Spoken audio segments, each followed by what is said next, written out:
উম্মাতাকা মিন্নি আসসালাম।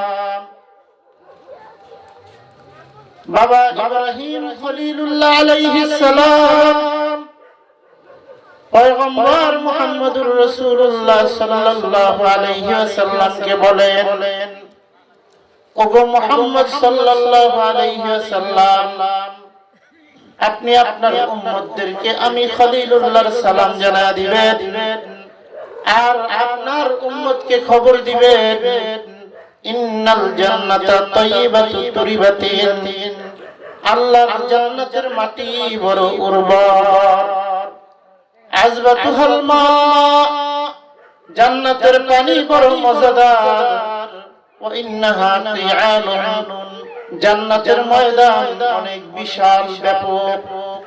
আপনার উম্মতকে বলবেন, ওয়া ইন্না গিরাসাতাহা সুবহানাল্লাহ ওয়ালহামদুলিল্লাহ ওয়া লা ইলাহা ইল্লাল্লাহ আল্লাহু আকবার। আপনার উম্মতকে বলবেন তারা যেন সুবহানাল্লাহ, আলহামদুলিল্লাহ ওয়া লা ইলাহা ইল্লাল্লাহ আল্লাহু আকবার এই তাসবিহগুলোর মাধ্যমে জান্নাতের জমিনকে আবাদ বানায় ফেলায়। এই যে সুবহানাল্লাহ করলেন, এইটা হলো জান্নাতের জমিন আবাদ করার আমল করলেন। কিভাবে আমল করলেন? নবী পাক সাল্লাল্লাহু আলাইহি ওয়াসাল্লাম বলেন, সুবহানাল্লাহি ওয়া বিহামদিহি মান ক্বালা সুবহানাল্লাহ গুরিসাত লাহু নাখলাতুন ফিল জান্নাহ। আল্লাহর নবী বলে, উম্মতেরা, তোমাদের কেউ যদি জবান দিয়ে একবার সুবহানাল্লাহ বলে, আল্লাহ তাআলা ওই বান্দার জন্য আল্লাহর জান্নাতের মধ্যে একটা খেজুর গাছ লাগায় দেয়। সুবহানাল্লাহ একটু জোরে বলতে হবে, কারণ আছে, আর একটু জবান খুলে জোরে বলেন সুবহানাল্লাহ। কেন জোরে বলতে হবে? গাছটা অনেক বড়। কত বড়? খেজুর গাছ, কিন্তু বট গাছ না। বট গাছ তো দুনিয়া জুড়ে জোর ফেলা, বট গাছ না। সারা জীবন হাদিস শুনছেন না, সুবহানাল্লাহ বললে একটা গাছ লাগায়, গাছটার নিচে একটা তেজি ঘোড়া 500 বছর দৌড়াবে। গাছটা কি গাছ? খেজুর গাছ। খেজুর গাছ যার দুই দিকে দুইটা ডালা, বাস এই দুই ডালা 500 বছর দৌড়ায়ও শেষ করা যাবে না। জবান খুলে পড়েন আল্লাহু আকবার। একবার বলবেন লা ইলাহা ইল্লাল্লাহ। এর ফজিলত কি? বুখারী শরীফের মধ্যে হাদিসে আল্লাহর রাসূল বলেন, মা ক্বালা আবদুন লা ইলাহা ইল্লাল্লাহ قط مخلصا إلا فتحت له أبواب السماء حتى تهدي إلى العرش ما اجتنب الكبائر। আল্লাহর নবী বলেন, উম্মতেরা, তোমাদের কেউ যদি জবান দিয়ে একবার লা ইলাহা ইল্লাল্লাহ বলে, এই লা ইলাহা ইল্লাল্লাহর নূরটা আসমানের দিকে যাইতে থাকে, 7 আসমানের দরওয়াজা আল্লাহ খুলে দেন, হাত্তা তুফজিয়া ইলাল আরশ, এই নূরটা যাইতে যাইতে সোজা আল্লাহ তাআলার আরশ আজিম পর্যন্ত পৌঁছা যায়। লা ইলাহা লা ইলাহা ইল্লাল্লাহ, একবারে এত দাম। এজন্য সুবহানাল্লাহ, আলহামদুলিল্লাহ, আল্লাহু আকবার, লা ইলাহা ইল্লাল্লাহ এই তাসবিহগুলো আমরা পড়ব তো ইনশাআল্লাহ। আর আপনাদের ইনশাআল্লাহর আওয়াজ দিতে পছন্দ হয় না, জবান খুলে বলেন, পড়বেন তো ইনশাআল্লাহ। আল্লাহ পাক সবাইকে কবুল করে, সকলে বলি আমিন।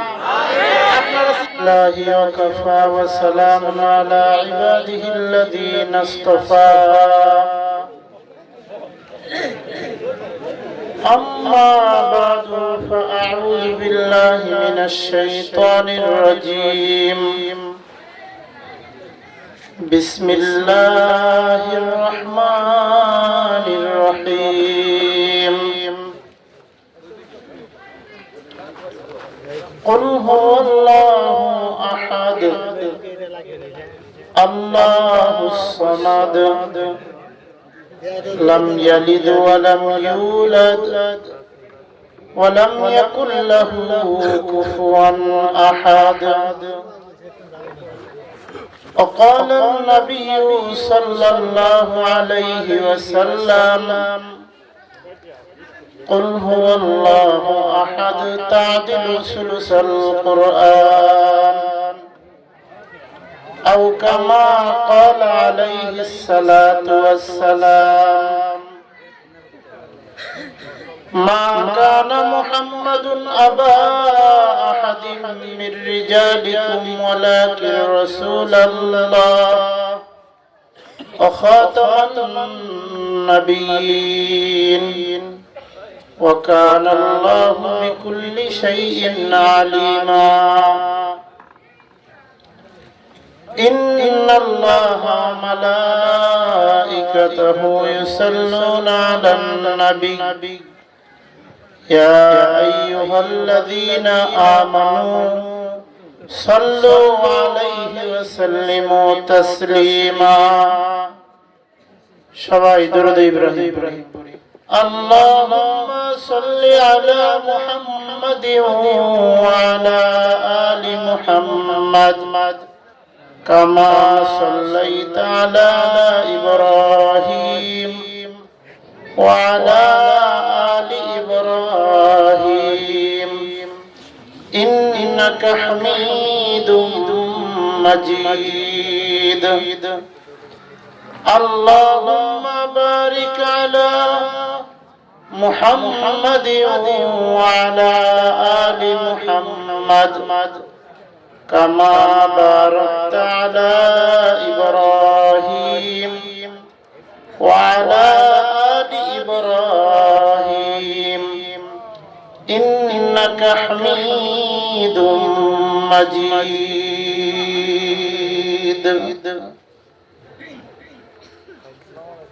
আলহামদুলিল্লাহ। জান্নাত ফুকুরহাটি আসিয়া জামে মসজিদের উদ্যোগে আয়োজিত তৃতীয়তম বার্ষিক ওয়াজ এবং দোয়ার মাহফিল।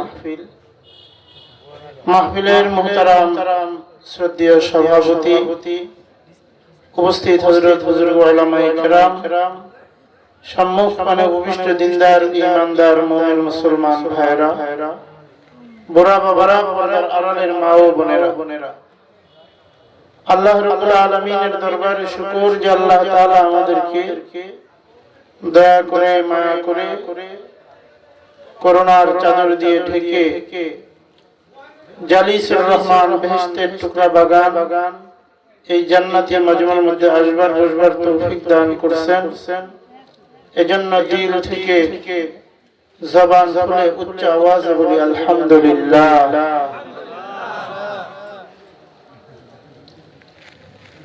এই গভীর রজনী পর্যন্ত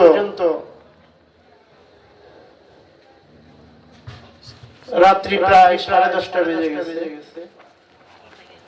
কোরআনের আজমায় আল্লাহ পাক আমাদেরকে বসায় রাখছেন। আল্লাহর তৌফিকে আমরা মজলিসে বসে আছি। আল্লাহ পাক বসায় রাখছেন, এজন্য খুশি আছেন না সবাই? কি বলেন, খুশি আছেন তো ইনশাআল্লাহ? কারা কারা খুশি আছেন একটু আল্লাহু আকবার বলে দেন। এই দেশে কি আল্লাহু আকবার আওয়াজ এত না আরেকটু হবে? এতগুলো মানুষ মিলে এইটুকু আওয়াজ, আল্লাহর নামের একটা আওয়াজ দিবেন, একটু বলিষ্ঠ আওয়াজে সমস্যারে বলেন আল্লাহু আকবার। হাত সোজা করেন। আল্লাহ পাক আমাদেরকে বসায় রাখছেন। কে রাখছেন? আল্লাহ পাক তৌফিক দিবেন, তাই বসে আছি। খুশি আছেন না? হাত একটু নাড়ান। আল্লাহ পাক সবাইকে কবুল করে, সকলে বলি আমিন। বয়ানের শুরুতে একটু আল্লাহু আকবারের আওয়াজটা দিলাম। আস্তে আস্তে দেখলাম রাস্তায় যে পরিমাণ লোক দাঁড়ানো, ওই সব ঢুকলে এখানে জায়গা হবে না। কিন্তু এই ভাইরা মাহফিলে আসতেছে না। কেন আসতেছে না? তাদেরকে কেউ আসতে দিতেছে না। শয়তান তাদেরকে বন্দী করে রাখছে। ওয়াজে ঢুকিস না, ওয়াজ শোনার রাস্তা দিয়ে ঘুর আর ওয়াজ। প্যান্ডেলের ভিতরে ঢুকিস না, কারণ শয়তান জানে প্যান্ডেলের সাথে ওয়াদা। যে এই জায়গায় আল্লাহ রহমতের চাদর দিয়ে দেয়। সুবহানাল্লাহ। আরে সুবহানাল্লাহ জবান খুলে বলেন না সুবহানাল্লাহ। রহমতের চাদরের নিচে আছে আল্লাহর খাস হুজুরের আওতায় আছে। এই কারণে শয়তান আপনারা একটু আগে বসবেন, আগে আসেন, ফাঁকা জায়গাগুলো ওই জায়গায় শয়তান বসে। এই শয়তানের আলোচনায় তো ফাঁকা জায়গায় কে বসে? শয়তান। এই যুবক ভাই আগে আসেন, কাকা আগে আসেন। এখন কত সুন্দর হলো না মজলিসটা? একটু সবাই লেগে লেগে বসে এই পাশ থেকে বাচ্চারা সবচেয়ে বড় ফজিলত হলো এইভাবে লাইকে বসে হয় কি জানেন? মাঝখানে শয়তান বসতে পারে। হাদিসে আছে, হাদিস তো জানেন আপনারা, যে মজলিসের মাঝখানে ফাঁকা থাকলে ওখানে কে বসে? তো শয়তানকে সাথে নিয়ে যদি ওয়াজ নসিহত শোনা হয় তাহলে ওয়াজে ফায়দা হবে? হবে না। এই কারণে এই যে আগে বসলেন না, ওয়াজ অনেক লম্বা শোনা জরুরি না, অনেক ওয়াজ শোনা জরুরি না। ওয়াজ সংক্ষিপ্ত হোক, ওটার উপরে যদি আমল হয় আল্লাহ পাক নাজাতের জরিয়া বানায় দিবেন। এই যে ওয়াজে আসছেন, এই অল্প সময়ের ভিতরে যে কয়বার সুবহানাল্লাহ, আলহামদুলিল্লাহ, আল্লাহু আকবার বললেন, অনেকের আছে এক মাসেও বলা হয়, অনেকের আছে এক সপ্তাহেও বলা হয় না। অনেকে আছে তাসবিহ পড়ে, নামাজের পরে পড়তেছে, নামাজের পরে তাসবিহ পড়ে। অনেকে আছে নামাজের পরে তাসবিহ পড়ে না, জিকিরও করে না।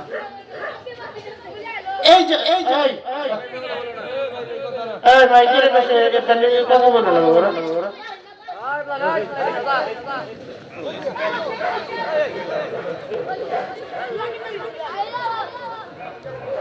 তো এই যে আপনারা এই মজলিসে বসার কারণে কয়েকবার অল্প সময়ের মধ্যেই তাসবিহগুলো বললেন, এর লাভ কি? আল্লাহর রাসূল যখন মেরাজে গেছিলেন, ইব্রাহিম খলিলুল্লাহ আলাইহিস সালামের সঙ্গে সাক্ষাৎ হয়েছে। তো ইব্রাহিম খলিলুল্লাহ আলাইহিস সালাম আল্লাহর রাসূলকে বলছেন, ইকরা উম্মাতাকা মিন্নি আসসালাম ফাখবিরহুম ইন্নাল জান্নাতা তাইয়্যিবাতু তুরিবাতিন আযবাতুহাল মা ওয়া ইন্নাহা qi'anun ওয়া ইন্না গিরাসাতাহা সুবহানাল্লাহ ওয়ালহামদুলিল্লাহ ওয়া লা ইলাহা ইল্লাল্লাহ আল্লাহু আকবার। বলেন না আল্লাহু আকবার বলেন। ইব্রাহিম বলেন যে আপনি আপনার উম্মতদেরকে আমার সালামটা জানান। আল্লাহু আকবার। বাবা ইব্রাহিম খলিলুল্লাহ আমাদেরকে কি করতেছেন? সালাম জানাইতেছেন। আমি আপনাদেরকে শুরুতেই আরেকটা কি বলে সুসংবাদ না দুঃসংবাদ কি বলি, যে হুজুর সব বুঝা ওয়াজ করতে থাকবো, কিচ্ছা বলতে থাকবো, আমি চাদর মুড়া দিয়ে ঘুমামু, আর হুজুর ঠিক কিনা না ওইভাবে আমি আপনাদের সাথে একটা বিষয় নিয়ে, একটা সূরা নিয়ে একটা আলোচনা করব। আপনারা আমার সঙ্গে কথা বলবেন, আমার কথার জবাব দিবেন, মনোযোগ দিয়ে কথাগুলো শুনবেন। রাজি আছেন না ইনশাআল্লাহ? এই মুরব্বি থাক তোমরা মনোযোগ দিয়ে কথাগুলো শুনবা, ঠিক আছে? এই বাচ্চারা দুষ্টামি করবা না, পরস্পর কথা বলবা না, মনোযোগ দিয়ে কথাগুলো আমরা সবাই শুনবো ইনশাআল্লাহ। বলেন না ইনশাআল্লাহ।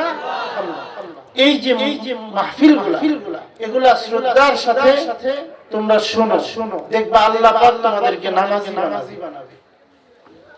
ওয়াজ মাহফিল এগুলো তামসা করার জিনিস না, নসিহতের মজলিস। এটা কি তামসা করার জিনিস? নবী উম্মতের নসিহত করতে। এখন আমাদের দেশে নসিহত চলে একদিকে, আরেকদিকে গুতাগুতিও চলে, কিলাকিলিও চলে, আরেকদিকে ওই ওয়াজ মাহফিলের মেলায় বেগানা নারী দিয়ে উড়ে যায়। ঠিক। তো দ্বীন আর ইসলাম এটাকে আমরা কিভাবে নষ্ট করতেছি? এই কারণে ছোট বড় যারাই আছেন সকলকে অনুরোধ জানাবো রাত্রি যেহেতু একটু বেশি হয়ে গেছে, আপনারা ধৈর্য সহকারে কথা শুনলে আমি বলবো। তাছাড়া এমনিতে ওই যে কিছু বক্তা আছে না, একদম পাছার ধরে ওয়াজ শুনাইবেন লিগা শ্রোতারা শুনতে চায় না, তাও খালি বলতেই চায়। তো আমার আবার ওই মেজাজ নেই। আপনারা যদি আপনাদের ব্যবসার যদি বুঝিয়ে না আমার কথা ওনারা শুনতে চাইতেছে না, তাহলে কথা বলবো না। কেন বলবো না? আল্লাহর রাসূল বলেন, আমি তোমাদেরকে এতটুকু নসিহত করব না যে তোমরা বিরক্ত হয়ে যাও। ওইভাবে কথা বলা অনুত্তম। মানুষ যদি আগ্রহের সাথে কথা নেয় তারা উপকৃত হবে। নসিহত এটা এমন এক আমল, এই আমলের মাধ্যমে বান্দা আল্লাহ তাআলার ওলি হয়ে যায়। জবান খুলে জোরে বলেন সুবহানাল্লাহ। এই নসিহতের মাধ্যমে সহজ কথা, দেখেন চরমনের বিশ্ব হুজুরদের বয়ান, একটা বয়ানে দেখছি একটা বয়ান শুনে একজন মানুষ পুরা তার জীবনের চেঞ্জ হয়ে যায়। নসিহত কেন? গুরুত্ব দিয়ে শুনছে, গুরুত্বের সঙ্গে কথা শুনতে হয়। তো ইব্রাহিম খলিলুল্লাহ আলাইহিস সালাম আল্লাহর রাসূলকে বললেন, ইকরা উম্মাতাকা মিন্নিস সালাম। বাবা ইব্রাহিম খলিলুল্লাহ আলাইহিস সালাম পয়গম্বর মুহাম্মদুর রাসূলুল্লাহ সাল্লাল্লাহু আলাইহি ওয়াসাল্লামকে বলেন, ওগো মুহাম্মদ সাল্লাল্লাহু আলাইহি ওয়াসাল্লাম, আপনি আপনার উম্মতদেরকে আমি খলিলুল্লাহর সালাম জানায়া দিবেন, আর আপনার উম্মতকে খবর দিবেন, ইন্নাল জান্নাতা তাইয়্যিবাতু তুরিবাতিন, আল্লাহর জান্নাতের মাটি বড় উর্বর, আযবাতুহাল মা, জান্নাতের পানি বড় মজাদার, ওয়া ইন্নাহা তিয়ানুন, জান্নাতের ময়দান অনেক বিশাল ব্যাপক। আপনার উম্মতকে বলবেন, ওয়া ইন্না গিরাসাতাহা সুবহানাল্লাহ ওয়ালহামদুলিল্লাহ ওয়া লা ইলাহা ইল্লাল্লাহু আল্লাহু আকবার। আপনার উম্মতকে বলবেন তারা যেন সুবহানাল্লাহ, আলহামদুলিল্লাহ ওয়া লা ইলাহা ইল্লাল্লাহু আল্লাহু আকবার এই তাসবিহগুলোর মাধ্যমে জান্নাতের জমিনকে আবাদ বানায় ফেলা। এই যে সুবহানাল্লাহ করলেন, এইটা হলো জান্নাতের জমিন আবাদ করার আমল করলেন। কিভাবে আমল করলেন? নবী পাক সাল্লাল্লাহু আলাইহি ওয়াসাল্লাম বলেন, সুবহানাল্লাহি ওয়া বিহামদিহি মান ক্বালা সুবহানাল্লাহ গুরিসাত লাহু নাখলাতুন ফিল জান্নাহ। আল্লাহর নবী বলে, উম্মতেরা তোমাদের কেউ যদি জবান দিয়ে একবার সুবহানাল্লাহ বলে, আল্লাহ তাআলা ওই বান্দার জন্য আল্লাহর জান্নাতের মধ্যে একটা খেজুর গাছ লাগায় দেয়। সুবহানাল্লাহ একটু জোরে বলতে হবে, কারণ আছে। আর একটু জবান খুলে জোরে বলেন সুবহানাল্লাহ। কেন জোরে বলতে হবে? গাছটা অনেক বড়। কত বড়? খেজুর গাছ, কিন্তু বট গাছ না। বট গাছ তো দুনিয়া জুড়ে জোর ফেলা। বট গাছ না। সারা জীবন হাদিস শুনছেন না, সুবহানাল্লাহ বললে একটা গাছ লাগায়, গাছটার নিচে একটা তেজি ঘোড়া 500 বছর দৌড়াবে। গাছটা কি গাছ? খেজুর গাছ। যার দুই দিকে দুইটা ডালা, বাস এই দুই ডালা 500 বছর দৌড়ায়ও শেষ করা যাবে না। জবান খুলে পড়েন আল্লাহু আকবার। একবার বলবেন লা ইলাহা ইল্লাল্লাহ। এর ফজিলত কি? বুখারী শরীফের মধ্যে হাদিসে আল্লাহর রাসূল বলেন, মা ক্বালা আবদুন লা ইলাহা ইল্লাল্লাহ قط مخلصا إلا فتحت له أبواب السماء حتى تهدي إلى العرش ما اجتنب الكبائر। আল্লাহর নবী বলেন, উম্মতেরা তোমাদের কেউ যদি জবান দিয়ে একবার লা ইলাহা ইল্লাল্লাহ বলে, এই লা ইলাহা ইল্লাল্লাহর নূরটা আসমানের দিকে যাইতে থাকে, সাত আসমানের দরওয়াজা আল্লাহ খুলে দেন, হাত্তা তুফজিয়া ইলাল আরশ, এই নূরটা যাইতে যাইতে সোজা আল্লাহ তাআলার আরশে আজিম পর্যন্ত পৌঁছা যায়। লা ইলাহা লা ইলাহা ইল্লাল্লাহ, এক একবারে এত দাম। এজন্য সুবহানাল্লাহ, আলহামদুলিল্লাহ, আল্লাহু আকবার, লা ইলাহা ইল্লাল্লাহ, এই তাসবিহগুলো আমরা পড়ব তো ইনশাআল্লাহ। আর আপনাদের ইনশাআল্লাহর আওয়াজ দিতে পছন্দ হয় না, জবান খুলে বলেন, পড়বেন তো ইনশাআল্লাহ। আল্লাহ পাক সবাইকে কবুল করে, সকলে বলি আমিন। আপনারা চিন্তা করতেছেন যে হুজুর একটা সূরা পড়লেন, এই সূরা তো আমরা পারি, এই সূরা আমরা এর অর্থ জানি, কি বলেন? অনেকে আছে না সূরা ইখলাসের অর্থ জানেন? তো এখান থেকে আমি কি নিব? আপনি জানেন, আমিও জানি, আপনি যে জানেন সেটা আমিও জানি, কিন্তু আমি আপনাকে একটা বিষয় অনুরোধ জানাবো, সেটা হলো অনেককে দেখবেন এই ফুকুরহাটির থেকে ওই গোলরা পর্যন্ত অথবা সাগরিয়া থেকে গোলরা পর্যন্ত মনে করেন 10 বছর ধরে সফর করে, সকালে একবার বিকালে একবার, সকালে একবার বিকালে একবার। আরেকজন জীবনে একবারই গেছে, তাই দুইজন একজন পাইছে, পাওয়ার পরে একজন বলতেছে যে আমি তো 10 বছর ধরে এই রাস্তায় চলাফেরা করি, একজন বলতেছে 10 বছর ধরে তো চলে, বলেন দেখি এই রুটে ব্রিজ কয়টা আছে? প্রতিদিন অফিসে যাওয়ার সময় ঘড়ি দেখতে দেখতে চলে যাই তো ব্রিজ দেখার টাইম পাই। রাস্তার দুই পাশে মসজিদ কয়টা আছে? কয়টাও দেখার সুযোগ হয়নি।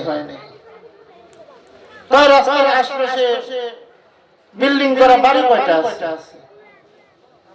তাও বলতে পারি না, এগুলো আসলে কখনো খেয়াল করে দেখা হয়। কিন্তু ওই রোড এসে গেছে কত 10 বছর সকাল বিকাল। আরেকজন একবারই গেছে, কিন্তু সে যাওয়ার সময় গাড়ির সামনে সিটে বসে চিন্তা করতেছে রুটটা দিয়ে যাইতেছে, একটু দেখতে দেখতে যাই ব্রিজ কয়টা আছে দেখে, রোড একটা মসজিদ আছে কিনা সেটা দেখে, রোডের আশেপাশে ভালো বাড়ি ঘর বিল্ডিং আছে কিনা এটাও দেখে। তো এই লোকটাকে যখন জিজ্ঞাসা করা হলো, সে তার জীবনে গেছেই একবার, 10 বছর চলার পরে ওই ব্যক্তি যে ইনফরমেশন গুলো দিতে পারে নাই, একজন ব্যক্তি জীবনে একবার যাওয়ার পরে তার চাইতে ভালো ইনফরমেশন দিয়ে দিছে। এরকম হয় কি হয় না? আমি আপনাদেরকে অনুরোধ জানাবো, সূরাতুল ইখলাস সেই বাচ্চা কাল থেকে মুখস্থ করছেন, সূরা ইখলাসের অর্থ সেই ছোটবেলায় আপনি হল করছেন, কিন্তু সূরাতুল ইখলাসের কি চাহিদা, এই সূরা আমাদেরকে কি শিখাইতে চায়, এটা হয়তো আমরা অনেকেই জানি না, অনেকে জীবনে চিন্তা করি নাই যে এই সূরার মাধ্যমে আল্লাহ পাক আমাদের কাছে কি চান, সেটা কোনোদিন ভেবে দেখি নাই। তো অনুরোধ জানাবো, আজকের দিনে সূরা ইখলাসের এই দর্শটা, এই ক্লাসটা মনোযোগ সহকারে গ্রহণ করবেন। আশা করি আমলি জীবনে আল্লাহ পাক আমাদেরকে ফায়দা দিবেন। সূরাতুল ইখলাস এটা কালামে হাকিমের সবচেয়ে ছোট দুই একটা সূরা, অন্যতম। সূরা ইখলাসের চাইতে ছোট সূরা আছে আর মাত্র একটা, সূরা কাউসার। তো এই যে সূরাতুল ইখলাস, এখানে আল্লাহ পাক কি বলতেছেন? এখানে আল্লাহ পাক বলেন, কুল হুয়াল্লাহু আহাদ, আল্লাহুস সামাদ, লাম ইয়ালিদ ওয়া লাম ইউলাদ ওয়া লাম ইয়াকুল লাহু কুফুয়ান আহাদ। এই সূরার মাধ্যমে আহকামুল হাকিমিন আল্লাহ तमाम দুনিয়ার মানুষদেরকে আল্লাহ পাক তাওহীদের তালিম দেয়, একাত্মবাদের শিক্ষা দেয়। আল্লাহ বলেন, হে রাসূল আপনি ঘোষণা করেন আল্লাহু আহাদ, আল্লাহ এক, আল্লাহুস সামাদ, আল্লাহ তাআলা অমুখাপেক্ষী, তিনি কারো প্রতি মুহতাজ নন। লাম ইয়ালিদ ওয়া লাম ইউলাদ, তিনি কাউকে জন্ম দেন নাই, তাকেও কেউ জন্ম দেয়নি। ওয়া লাম ইয়াকুল লাহু কুফুয়ান আহাদ, এবং আল্লাহর সমকক্ষ দ্বিতীয় আর কেউ নাই। আল্লাহ তাআলার সমকক্ষ বলতে কেউ হতে পারে না। এই সাদা সিধা কয়েকটা কথা, কঠিন কোন কথা আছে এখানে? সাদা সিধা কথা, কিন্তু এর ওজন কত জানেন?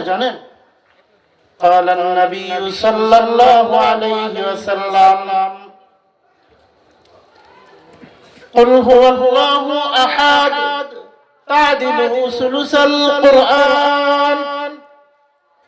আপনার আমার পয়গম্বর আকায়ে নামদার তাজদার মদিনা জনাবে মুহাম্মদুর রাসূলুল্লাহ সাল্লাল্লাহু আলাইহি ওয়াসাল্লাম বলেন, ও আমার উম্মতেরা, তোমাদের কেউ যদি একবার সূরাতুল ইখলাস তেলাওয়াত করে তা'দিলু সুলুসাল কুরআন, আল্লাহ পাক ওই বান্দার আমলনামায় কোরআনের 3 ভাগের 1 ভাগ তথা 10 পারা কোরআন তেলাওয়াত করার সওয়াব দিয়ে দেয়। সুবহানাল্লাহ।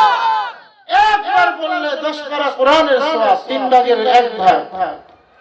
দুইবার বললে 2/3 সওয়াব পাওয়া যায়। 3 বার যদি কেউ সূরাতুল ইখলাস পড়ে ফেলে, আল্লাহ পাক ওই বান্দার আমলনামায় গোটা কোরআনে হাকিমকে একবার খতম করার সওয়াব আল্লাহ তাআলা তার আমলনামায় দিয়ে দেয়। সুবহানাল্লাহ। 3 বার সূরা ইখলাস পড়লে 1 খতমের সওয়াব, 6 বার পড়লে 2 খতমের সওয়াব, 9 বার পড়লে 3 খতম কোরআনের সওয়াব হয়। এইবার একটা সুসংবাদ দিব, এই সুসংবাদটা পাওয়ার পরে জবান খুলে আল্লাহু আকবার বলবেন। রেডি আছেন তো ইনশাআল্লাহ? আল্লাহর রাসূল বলেন, কেউ যদি 10 বার সূরাতুল ইখলাস পড়ে, বানাল্লাহু লাহু কসরান ফিল জান্নাহ, আল্লাহ তাআলা ওই বান্দার জন্য আল্লাহর জান্নাতের মধ্যে 10 বার সূরা ইখলাস তেলাওয়াত করার বদলতে আল্লাহ পাক অনেক বড় একটা প্রাসাদ বানায় দেয়। জবান খুলে মুসলমানের আওয়াজে বলেন আল্লাহু আকবার। 10 বারে একটা বিল্ডিং এর মালিক হওয়া যায়। বিল্ডিংটা কেমন? এই যে আমি আপনাদের মহল্লায় এসে বসলাম ভাইয়ের বাড়িতে, তো দীর্ঘদিনের মেহনতে বিল্ডিং বানাইছে। অনেকে বানাইতে পারেন নাই, সবে মাত্র টিনের ঘর, কিন্তু 10 বার সূরা ইখলাস পড়লে আল্লাহ তাআলা জান্নাতের মধ্যে একটা ঘর বানায় দেন। শুধুমাত্র ঘর বানায় দেন তা নয়, আপনার আমার পয়গম্বর সাকিয়ে কাউসার শাফিয়ে মাহশার আল মুজতবা ওয়াল মুস্তাফা জনাবে মুহাম্মদুর রাসূলুল্লাহ সাল্লাল্লাহু আলাইহি ওয়াসাল্লাম বলেন, এমন একটা ঘর আল্লাহ তাআলা বানায় দেন, ওই ঘরের দরওয়াজা হবে 70টা, আর এক দরওয়াজা থেকে আরেক দরওয়াজার দূরত্ব হবে মাসিরাতা 40 সানা, 40 বছরের রাস্তা। এক দরওয়াজা থেকে আরেক দরওয়াজার দূরত্ব 40 বছরের রাস্তা। শুধুমাত্র দরওয়াজার দূরত্ব এরকম 70টা দরওয়াজা থাকবে ঘরের মধ্যে। 3 বার সূরা ইখলাসের এই ফজিলত। একজন আয়েশা আল্লাহর রাসূলকে বলে, হুজুর আমি তাকে ভালোবাসি। কাকে? সূরা ইখলাস। সুবহানাল্লাহ বলেন। মসজিদে কুবা মদিনার একটা মসজিদ। আল্লাহর রাসূল মদিনা যাওয়ার পর সর্বপ্রথম যে মসজিদ বানাইছেন সেটা হলো মসজিদে কুবা। এরপরে মসজিদে নববী। তো নবী যখন মসজিদে নববীতে চলে গেলেন, এই কুবা এলাকার মুসল্লিরা যা বলে হুজুর ইমাম নাই, একটা ইমাম দেন যে আমাদের মসজিদে কুবার ইমামতি করবে, এমন একটা ইমাম দেন।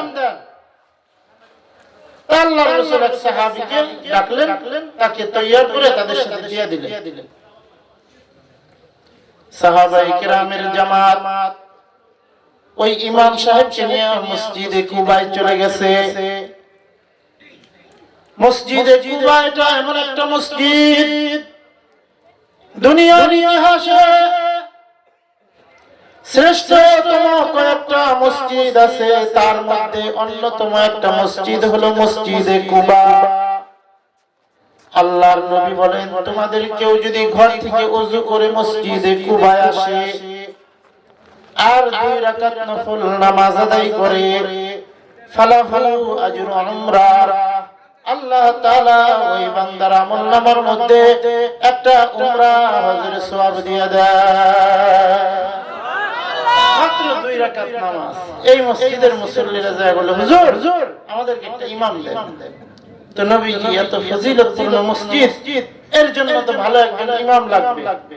আল্লাহর রাসূল অত্যন্ত দক্ষ ভালো একজন ইমাম তাদের জন্য বাছাই করে দিলেন।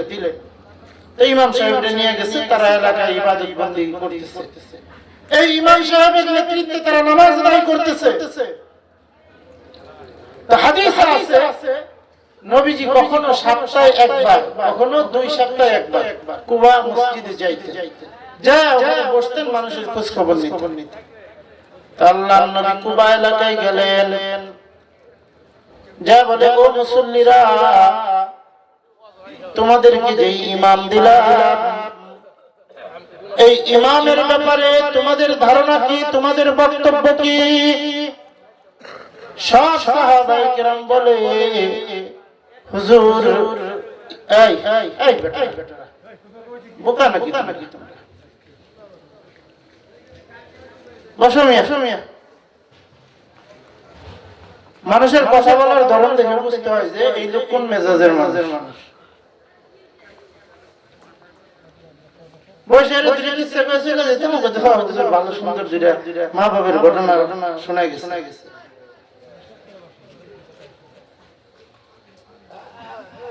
ছোট্ট জায়গায় এত আওয়াজ করতেছো, বারবার উঠতেছো, বসতেছো, এইভাবে করলে কি একটা মজলিসের আদব হয়? রাগ করছেন আপনারা? এর চেয়ে এত আস্তে বলতেছি, ভালো বলতেছি, ওরা তো শুনতেছে না।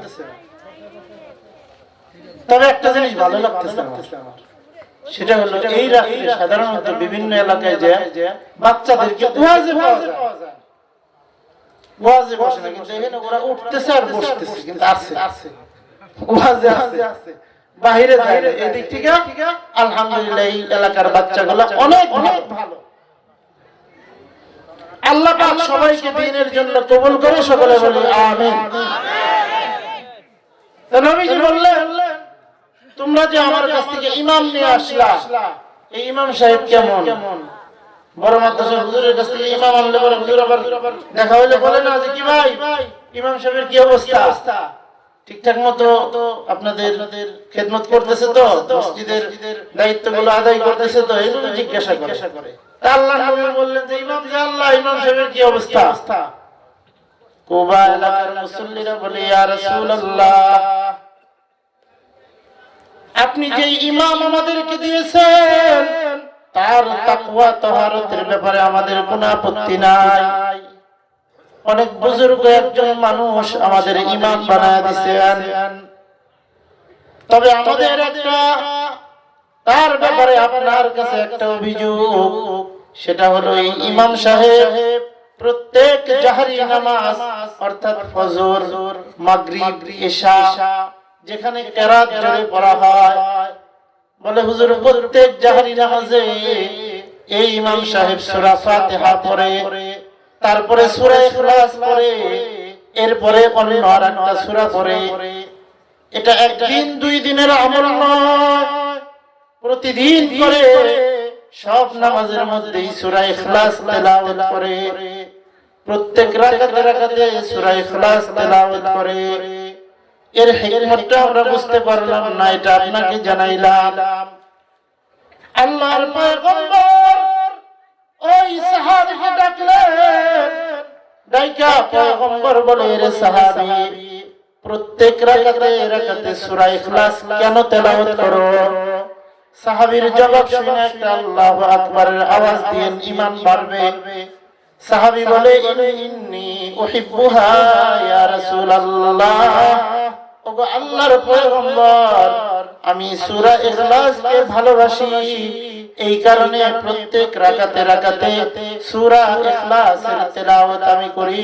জবান খুলে জোরে বলেন আল্লাহু আকবার। প্রত্যেক রাকাতে পড়ি কারণ সূরা ইখলাসকে ভালোবাসি। এই সূরা আমার ভালোবাসা। আমরা তো ভালোবাসার জিনিস খুঁজে পাই না। গতকাল সকাল টাইমে একটা কাজে বের হইছি, একটা রেস্টুরেন্টে ঢুকলাম, একটু নাস্তা করে নি।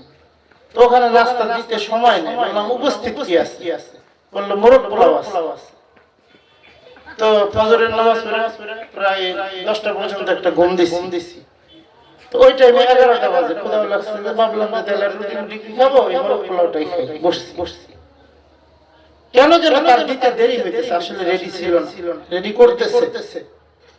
এর মাঝখানে একটা হোটেলের পরিবেশে দুইজন এসে ঢুকলো। তাদের যে কথাবার্তা, রং ঢং, আচার ব্যবহার, তাতে একজন সভ্য মানুষ যদি সাথে ফ্যামিলি থাকে, বাচ্চা কাচ্চা থাকে, ওই পরিবেশে বসে থাকার উপায় নাই। খাবার সামনে দিয়ে ফেলছে, এই কারণে খাবার খায় উঠায় আসতে হয়েছে। কিন্তু আমাদের অবস্থা হলো এটা যে ভালোবাসা সেট হবে, এটা খুঁজে পাই না। কিন্তু আল্লাহর কিছু বান্দা এরকম গেছে যাদের ভালোবাসাটা কোরআনের সাথে ছিল। ইশার নামাজ পড়ে 2 রাকাত নামাজ আদায় করার জন্য দাঁড়ায় গেছে হযরত উসমান। আল্লাহর কোরআনের তেলাওয়াত করা আরম্ভ করে দেয়। রাতভর উসমান কোরআনের তেলাওয়াত করছে। কোরআনের প্রেমে এমন ভাবে পড়ছে। ফজরের নামাজের আগে হযরত উসমান 2 রাকাত নামাজের মধ্যে আল্লাহর কোরআনের 30 পারা খতম দিয়া দেয়। সারা রাতে আর কোনো ধ্যানই আসে না, দাঁড়াইছে কোরআনের প্রেমেই পড়ে আছে। উজানি কারি ইব্রাহিম রাহমাতুল্লাহি আলাইহি, নাম শুনছেন না আপনারা? কারি ইব্রাহিম রাহমাতুল্লাহি আলাইহি, এই চরমনের বর্তমান যে পীর সাহেব, তার দাদা ছিলেন ইসহাক রাহমাতুল্লাহি আলাইহি। এই ইসহাক রাহমাতুল্লাহি আলাইহির পীর ছিলেন কারি ইব্রাহিম রাহমাতুল্লাহি আলাইহি। কোরআন কি কেমন ভালোবাসতেন কারি ইব্রাহিম রাহমাতুল্লাহি আলাইহির জীবনীতে পাওয়া যায়। কারি ইব্রাহিম যখন আল্লাহর কোরআনের তেলাওয়াত করার জন্য বসতেন, আল্লাহর কোরআন তেলাওয়াত করতে চিৎকার করে উঠতেন, লাফ দিয়া দাঁড়ায় যাইতেন, কখনো জামা কাপড় টান দিয়া ছিঁড়ে ফেলতেন। আশপাশের ভক্ত মুরিদানরা বলে, হুজুর আল্লাহর কোরআন সামনে নিয়ে এইভাবে চিৎকার করেন, এটা কি কোরআনের সঙ্গে বেয়াদবি হয়ে যায় না? কারি ইব্রাহিম রাহমাতুল্লাহি আলাইহি বলে, বাবা কোনটা আদব আর কোনটা বেয়াদবি এটা আমি বুঝতে পারি না। আমি যখন আল্লাহর কোরআন সামনে নিয়ে বসে যাই, আল্লাহর কোরআনের প্রত্যেকটা লাইনের ফাঁকে আয়াতের বাঁকে আমি আমার মাওলার নূরানি চেহারা দেখতে পাই। আমি আমার আল্লাহর কালাম নিয়ে যখন বসি, আল্লাহর সঙ্গে আমার কথাবার্তা শুরু হয়ে যায়। আল্লাহর কোরআন নিয়ে যখন বসি, আল্লাহর নূরানি চেহারা দেখতে পাই। কারণ তাদের ভালোবাসা ছিল আল্লাহর সঙ্গে, তাদের ভালোবাসা ছিল কোরআনের সঙ্গে। কারো ভালোবাসা বুখারী শরীফের সঙ্গে। ইমাম গাজ্জালী রাহমাতুল্লাহি আলাইহির নাম আপনারা শুনছেন। মৃত্যুর আগ মুহূর্তে ইমাম গাজ্জালী রাহমাতুল্লাহি আলাইহি বুখারী শরীফ বুকের সঙ্গে জড়ায় কাঁদতেছিলেন আর বলতেছিলেন লাকাদ যায়্যাতু উমরিয়াল আজিজি লাকাদ যায়্যাতু উমরিয়াল আজিজি বিতাসনিফিল ওয়াসিতি ওয়াল বাসিতি ওয়াল ওয়াজিজি লাকাদ যায়্যাতু উমরিয়াল আজিজি বিতাসনিফিল ওয়াসিতি ওয়াল বাসিতি ওয়াল ওয়াজিজি আল ওয়াসিত আল বাসিত আল ওয়াজিজ এই কিতাবগুলো নিয়ে সারা জীবন কাটাইলাম আমার পয়গম্বরের হাদিসের কিতাব এই বুখারী শরীফটা পড়ার সময় আমি পাই নাই মৃত্যুর আগ মুহূর্তে বলে ওই কিতাবগুলো না পড়া তর্ক শাস্ত্রের ওই কিতাব না পড়া যদি আল্লাহর নবীর হাদিসের কিতাব পড়তাম তাহলে আমার জিন্দেগিটা আরো বরকতময় হইতো এই কথা বলা বুখারী শরীফকে বুকে নিয়ে কাঁদতেছেন আর এই অবস্থায় ইমাম গাজ্জালী রাহমাতুল্লাহি আলাইহি আল্লাহর দরবারে চলে যায় এই কারণে মৃত্যুটা কেমন হবে মুহাব্বতটা কার সঙ্গে হবে আল্লাহর পয়গম্বর ডেকে বলে এরে সাহাবী প্রত্যেক রাকাতে রাকাতে সূরা ইখলাস কেন তেলাওয়াত করো সাহাবী বলে হুজুর প্রতি রাকাতেই সূরা ইখলাস পড়ি তার কারণ হলো আমি সূরা ইখলাসকে ভালোবাসি সূরা ইখলাসকে আমি মুহাব্বত করি আল্লাহর নবী এক মুহূর্ত দেরি করেন নাই পয়গম্বর বলেন হুব্বুকা ইয়াহা আদখালাকাল জান্নাহ আল্লাহর নবী বলেন এরে সাহাবী তুমি যেহেতু সূরা ইখলাসকে ভালোবাসো আমি পয়গম্বর সুসংবাদ দিলাম এই সূরা ইখলাসের ভালোবাসা আর মুহাব্বত তোমাকে আল্লাহর জান্নাতের মেহমান বানায় দিবে একটু জোরে বলেন আল্লাহু আকবার আল্লাহু আকবার একটা ছোট্ট সূরার ভালোবাসা বান্দাকে আল্লাহর জান্নাতের মেহমান বানায় দেয় রবের পক্ষ থেকে আল্লাহর পক্ষ থেকে তার গোলামের জন্য এর চাইতে বড় নিয়ামত আর কি হইতে পারে ছোট্ট একটা সূরার ভালোবাসা এটাই বান্দার জান্নাতের জরিয়া এই এক একটা সূরার পাওয়ার কত সূরা ইখলাস ছোট্ট সূরা 1.5 লাইনের সূরা আরেকটা সূরা সূরাতুল ওয়াকিয়া ছোট্ট একটা সূরা আমরা সবাই রিজিকের জন্য খুব পেরেশান না যে কেমনে পাবো কেমনে খাবো খাইতে খাইতে কতজন এই দেশের রাস্তাঘাটের রড বালু সিমেন্ট সব শেষ করছে কি বলেন করছে কি করে নাই কিসের কারণে করছে ক্ষুধার যন্ত্রণায় করছে ক্ষুধার কারণে ওর পেটে হালাল খানা হজম হয় না ক্ষুধার কারণে রাস্তার জনগণের হক রাস্তার সম্পদ ব্রিজের সম্পদ কালভার্টের সম্পদ জনগণের জন্য বরাদ্দকৃত চাল ডাল টাকা এগুলা খায়া পেটটা শয়তানের মতো বানায় ফেলে তারপরে ওর পেট ভরে না কারণ ওর পেটে ক্ষুধা বেশি ও পরিতৃপ্ত হবে না কবরের মাটি ছাড়া ওর পেট ভরবে না কিন্তু এই যে রিজিক খালি পেরেশান যে আমি কি খাবো আমার পরে আমার পোলাপান কি খাইবো নাতি নাতকুন কি খাইবো এই যে পেরেশানি যে নিজেও খামো জমা করেও রাখবো যেন পোলাপানের অভাব না পড়ে এই যে টেনশন আল্লাহর রাসূল বলেন যে উম্মত এত টেনশন করার দরকার নাই এত পেরেশান হওয়ার দরকার নাই ছোট্ট একটা আমল করো ছোট্ট একটা আমল করো আল্লাহর পয়গম্বর বলেন মান করা সূরাতুল ওয়াকিয়া ফি কুল্লি লাইলাতিন লাম ইউসিবহু ফাকাতুন আবাদা রহমতের পয়গম্বর বলেন এরে আমার উম্মতেরা তোমাদের কেউ যদি প্রতিদিন রাতের অংশে সূরাতুল ওয়াকিয়ার তেলাওয়াতটা নিয়মিত করে লাম ইউসিবহু ফাকাতুন আবাদা আমি পয়গম্বর ঘোষণা করলাম ওই বান্দা কখনো ক্ষুধার্ত থাকবে না। আল্লাহ তাআলা তার জন্য কুদরতি ভাবে রিজিকের ফয়সালা করে দিবে। আল্লাহ রিজিক দিবে যদি সূরা ওয়াকিয়া পড়ি। আমরা পড়ি পড়া হয়, অলসতা শিখা হয় না। আর পয়রা দেখেন ইনশাআল্লাহ সুম্মা ইনশাআল্লাহ আল্লাহর রাসূলের কথা মিথ্যা হওয়ার কোনো সুযোগ নাই। রিজিক আসবেই আসবে। এই যে দেখেন আপনাদের মাদ্রাসা, এরকম অনেক মাদ্রাসা আছে। এক গ্রামের মধ্যে অনেক ছাত্র কোত্থেকে আসতেছে, কিভাবে অনেকের মাথায় ধরে না। মাথায় ধরবো ডাল খেলে এগুলো মাথায় ধরবো, এগুলা মাথায় ধরার জন্য শেষ রাত্রিতে আল্লাহর দরবারে হাজিরা দেওয়া। সূরাতুল ইয়াসিন, আল্লাহর কোরআনের এক একটা সূরা কতটা পাওয়ারফুল। ইন্না লিকুল্লি শাইইন কলবান ওয়া কলবুল কুরআন ইয়াসিন। পয়গম্বর বলেন, ও আমার উম্মতেরা,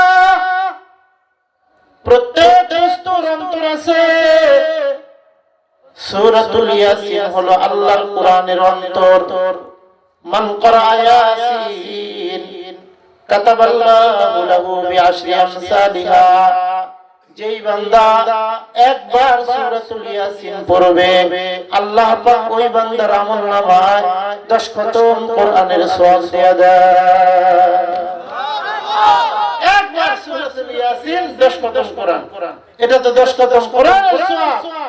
সঙ্গে সঙ্গে আল্লাহর রাসূল বলেন যে 10 খতম কোরআনের সওয়াব তো পাইবা।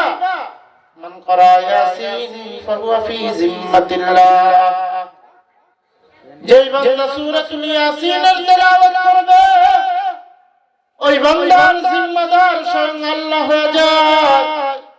সকালে সূরাতুল ইয়াসিন পড়বে, সারা দিন আল্লাহ পাক ওই বান্দাকে আল্লাহর কুদরতি জিম্মাদারির মধ্যে চালাবে।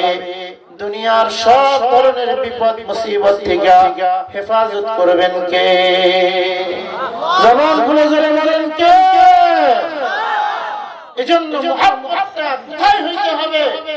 একজন গ্রাম্য সাহাবী, যাকে হাদিসের ভাষায় বলা হয় আরবি, আমরা বলি গ্রাম্য বাংলা ভাষায়, সৌদি আরবের ভাষায় বলে বদু। সৌদি ছিলেন, এরকম কেউ আছেন এখানে? থাকার তো কথা আছে না? আছে আলহামদুলিল্লাহ। সৌদিতে বদু আছে না? বদুরা কেমন হয়? তারা গ্রাম্য, জামা কাপড় খুব একটা পরিষ্কার করে, গাড়িগুলা ভালো গাড়ি ব্যবহার করে না, ভাঙ্গা চোরা, কথাবার্তা এত গুছায় গাছায় বলে না, ধুমধাম, মানে গ্রাম্য। এক কথায় গ্রাম্য। এ ধরনের একজন গ্রাম্য মানুষ আল্লাহর রাসূলের কাছে আসছে। আয়েশা বলতেছে, গ্রাম্য তো নবীর দরবারে আলেম ছিল, সামান্য কিছু শিক্ষিত ছিল, মূর্খ মানুষ ছিল, তো গ্রাম্য মানুষ। সে আয়েশা আল্লাহর রাসূলকে বলতেছে, জা আরাবিয়্যুন ইলান নবী সাল্লাল্লাহু আলাইহি ওয়াসাল্লাম فقال متى الساعة يا محمد। একজন গ্রাম্য মানুষ আল্লাহর নবীর দরবারে আসলো। আয়েশা বলে, মুহাম্মদ, কিয়ামত কখন হবে? গ্রাম্য মানুষ তো এর কথাবার্তা এর প্রশ্নের কোনো আগা মাথা নাই। আয়েশা বলে, কিয়ামত কবে হবে? এই বদরা এখনো পর্যন্ত আরবের যারা বদু, এখন কথাবার্তা খুব একটা আগা মাথা পাওয়া যায় না, আইন কানুন তেমন একটা মানে না। একবার হজের মৌসুমে 2013-14 দিকে হজের মৌসুম, ওইদিকে মনে করেন বাইতুল্লাহর চারপাশে যে এরিয়া আছে, একদিকে মেসওয়ালা ব্রিজ আছে একটা, আরেকদিকে সোহাবে আমের একটা এলাকা আছে, আরেকদিকে জারওয়াল আছে। এই চতুর্দিকে অনেক দূরে 1-1.5 কিলোমিটার দূরে গাড়ি ঘোড়া সব বন্ধ। পায়ে হাঁটে মসজিদে যেতে হয়, হজের মূল টাইম। হাজিদের অনেক চাপ, তো পায়ে হাঁটে যদি যাওয়া লাগে তাহলে 1-1.5 কিলোমিটার হাঁটতে হবে। আরেকটা রাস্তা আছে মসজিদের নিচ দিয়ে গেছে, আন্ডারগ্রাউন্ড রাস্তা। ওই রাস্তায় এখন একদম টোটালি বন্ধ রাখে হুজুর মশাই। ওই সময় ওই রাস্তাটা একটু খোলা রাখতো।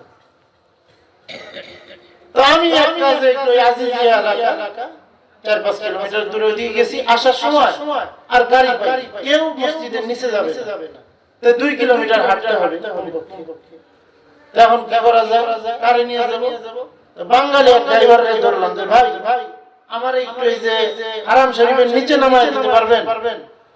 কয় হুজুর মনে হয় যাইতে দিবেন না, সামনে পুলিশ আছে। আমি বললাম পুলিশ টুলিশ আমি বুঝি না, আমার যদি আপনি নামাইতে পারেন তাহলে আমি আপনার গাড়িতে উঠবো, আর যদি নামাইতে না পারেন তাহলে তার কোনো কথাই নেই। এক পর্যায়ে বেচারা রাজি হয়েছে, যদি পারি নামাবো, পুলিশ যদি ঘুরে দেয় আপনি নেমে যান। ঠিক আছে। তো যখন যেখানে সিগন্যাল ওখানে গেছি, পুলিশ গাড়ি ঘুরে দিছে, এই লোক নামায় দিছে।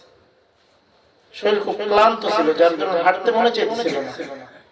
তো একটু পরে আরেক গাড়ি লইছি, ওই গাড়িটা ঘুরে দিছে। মাঝে মধ্যে হঠাৎ কোনটা যাইতে দিলাম, আমি পোলাপান মানুষ, আমি অসুস্থ, তাহলে কাজে যাবো। একটা বুড়া সুরা মানুষ হইতো, তাহলে বলা যেত যে এই লোকটা বুড়া, একটু যাইতে দেন, তাহলে দেয়। অনেক সময় এই হিসাবটা তারা করে, এই ছাড়টা তারা দেয়। তো হঠাৎ একটা বধূ পাইছি। বধূ মানে কি? গ্রাম্য লোক। বধূ মানে গ্রাম্য লোক পাইছি একটা। এই বাংলা সুরা একটা গাড়ি রে আচ্ছা ব্রেক করে থামছে, আর আরবিতে কি জানি গজল গাইতেছে, আর গাড়িতে ঢুকতেছে আর গজল গাইতেছে। তা আমারে বলে আর আরবি হলো বিশুদ্ধ, আরবি হলো আইনা তাজহাবু, কোথায় যাব? আমাদের দেশে আছে না বইয়ের ভাষা আর নোয়াখালীর ভাষা, দুইটা মিলে বইয়ের ভাষা আর নোয়াখালীর ভাষা মিলে না। তো কোরআন হাদিসের আরবি আর ওর আরবি মিলে না। তা আমার একটা ফ্রেন্ড ওই যাইবা, তা আমি বললাম আযাবু ইলাল হারাম শরীফে যাব। রাকিব ওঠো, গাড়িওয়ালা বলছে কই যাবা? এই মানিকগঞ্জে। ওঠো। দেখো রাকিব ওঠো। আমি বললাম আনা আবগা তাহতাল হারাম, যে আমি হারাম শরীফের নিচে যাইতে চাই, আমার মসজিদের নিচে নামাইবা। হে কই কি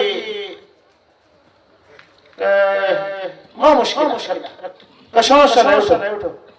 আমি বললাম সামনে কিন্তু পুলিশ আছে, ফিকরিদ্দাম শুরতা, যে সামনে পুলিশ আছে। আমি আবার ওই যে কোনো কারণে এক সময় বছরে 3 মাস 4 মাস 5 মাস সৌদিতে থাকা হইতো। তো ওরা যেমন বলে আমি বললাম যে ফিকরিদ্দাম শুরতা, সামনে পুলিশ আছে। তাওয়াক্কাল আলাল্লাহ, আল্লাহর উপরে তাওয়াক্কুল করো, মাফি মুশকিল, সমস্যা হবে। সৌদিতে পুলিশে এরাই আবার যাবে, এটা আমার বিশ্বাস হইতেছিল না। কেন বিশ্বাস হয় না? যারা সৌদি থাকছেন তারা জানেন যে আইন কানুনের এমন দেশ। আমি নিজে দেখছি যে রাস্তার কাজ চলতেছে, বিল্ডিং ভাঙতেছে, একটা গাড়ি শুধু রাস্তার মাঝখানে পাতাইলো করে দিয়া হুইসেল চালু করে একটা পুলিশ গাড়িতে বয়ে রয়েছে। একটা লোকের ক্ষমতা নাই এটা লঙ্ঘন করে সামনে যাবে। হাজার মানুষ সব ঘুরে ডানে বামে আরেক দিকে যাইতেছে, দাঁড়ায় আছে, রাস্তা পুরো বন্ধ, সিগন্যাল অমান্য করে যাওয়ার কোনো সুযোগ নেই। কিন্তু এই বন্ধু আমারও বলে কি কোনো সমস্যা নাই, ওঠো। তা আমিও বিসমিল্লাহ বলে উঠলাম যে আমার তো যাওয়া দরকার। তা আমি যখন উঠছি, হজের মৌসুমে বড় কয়েকটা চেকপোস্ট, যেখানে বসা একটা গাড়ি থাকে না, লাগাতার অনেকগুলো গাড়ি, ধাপে পুলিশ।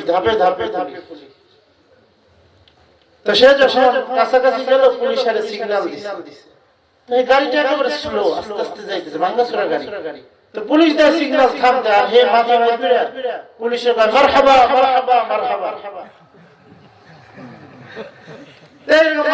সামনে গেছে আরেক পুলিশ সিগন্যাল দিছে, কারণ হজের সময় তো কয়েক ধাপে গাড়ি রাখছে, আরেক পুলিশ সিগন্যাল দিছে, তখন থামছে।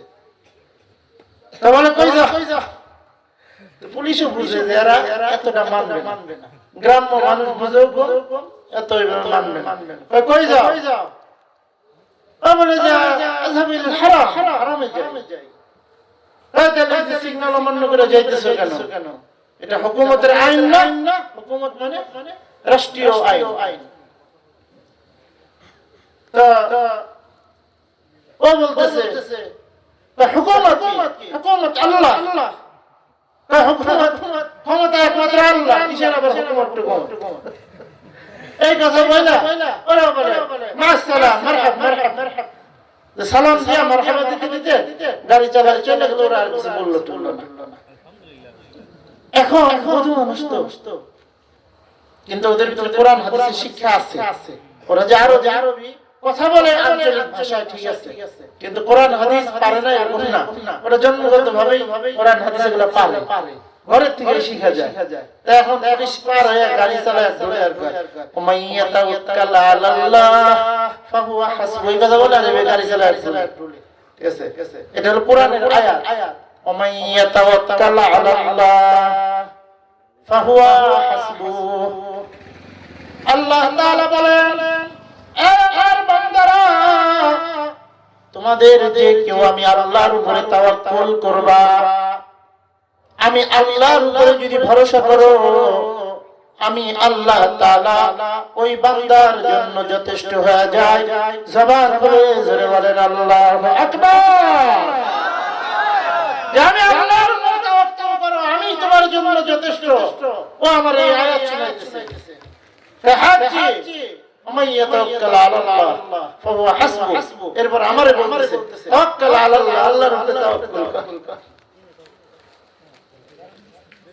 এই হলো আরবের গ্রাম্য মানুষরা এরকম সাদাসিধা হয়